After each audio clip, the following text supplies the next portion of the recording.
ဝန်နဲ့သေတာဆိုတော့မြေမပြုတ်သေးမိရှို့ရတယ်ထေမောမောတင်ပြီးတော့မျိုးသမီးမိရှို့တော့ဒီငယ်ခြေတွေလက်တွေမိလောင်ပြီးတော့ဘိုက်ကိုမိမလောင်ဘူးဖြစ်မိရလည်းတော်တော်ပြင်းပြင်းနေတင်တာဒါနဲ့မိရှို့တဲ့လူတွေကတစိုးတွေနဲ့ထိုးဘာတွေနဲ့ထိုးဖို့တိုးတီထိုးတယ်မိုးကလည်းချုပ်တော့ပဲဒီမိကလည်းမလောင်နိုင်မှုဖြစ်နေဒီဘိုက်အလုံးကြီးကဒီတိုင်းကြီးကျန်းနေတယ်ကျန်နေတော့ဟိုကောင်တွေကအရက်တောက်လိုက်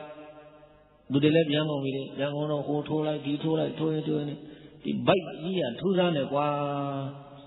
ဒါနဲ့ဟေ့ထူးဆန်းတာတွေဘာတွေလုံးမနေနဲ့ဘိုက်မကွဲလို့ဖြစ်နေမယ်ဘိုက်ကိုအတင်းဆောက်ထိုးဆိုးနဲ့ဝချောနဲ့အတင်းဆောက်ထိုးတော့အထက်ကကလေးမျက်လုံးသွားထိကလေးကမသိဘူးပဲဒါတော့မီးရဲဖုတ်တယ်ခြေတွေလက်တွေအကုန်ပြတ်ကြပြီးတော့အကုန်လုံးပြာရှိတဲ့ထိအောင်ဒီဘိုက်လုံးကြီးကမီးကမလောင်ဘူးဖြစ်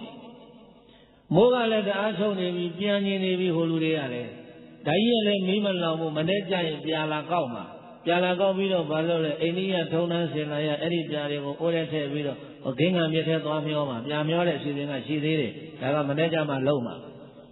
အဲ့တော့ gain သုတ်သားမှာကြာကြာနေတော့လည်းမကောင်းဘူးအဲ့တော့ထင်းနေနောက်ထပ်ထည့်ပြီးတော့ကွာဒီတညလုံးဒီလောက်ထင်းပုံကြီးဆိုရင်တော့ဒီဘိုက်ကမနေ့ကပြန်ကြလောက်ပါတယ်ကွာဆိုပြီးတော့အဲ့ဒါတခါတော့ဝချွန်နေနဲ့ထိုးထက်ပြီးတော့အကုန်လုံးမိတွေအာကြီးတခါနဲ့ထည့်ပြီးတော့အကုန်လုံးဘာလို့ပြန်သွားရောပြန်သွားတဲ့အခါကျတော့မနေ့မိုးလင်းတော့ပြာပေါ့ပြာပင်မလို့ဆိုပြီးတော့သူတို့အဲ့ဒါဒီအိုးတွေဘာတွေခွက်တွေနဲ့ပြာထဲမှာခွက်တွေဘာတွေနဲ့ယူပြီးတော့အဲ့တော့သူတို့လာကြတဲ့အခါကျတော့ဘီးသားကြီးအဲ့ဒီမှာဒီပြာပုံပေါ်မှာကလေးလေးအမေပိုက်ထဲကနေထွက်တခါလဲရှေရှင်းလို့ဝါဝင်ပြီးတော့ကလေးလေးကတက်လက်ကလေးခြေလေးလှုပ်လက်လေးလှုပ်လို့အာအော်နေကြသူတို့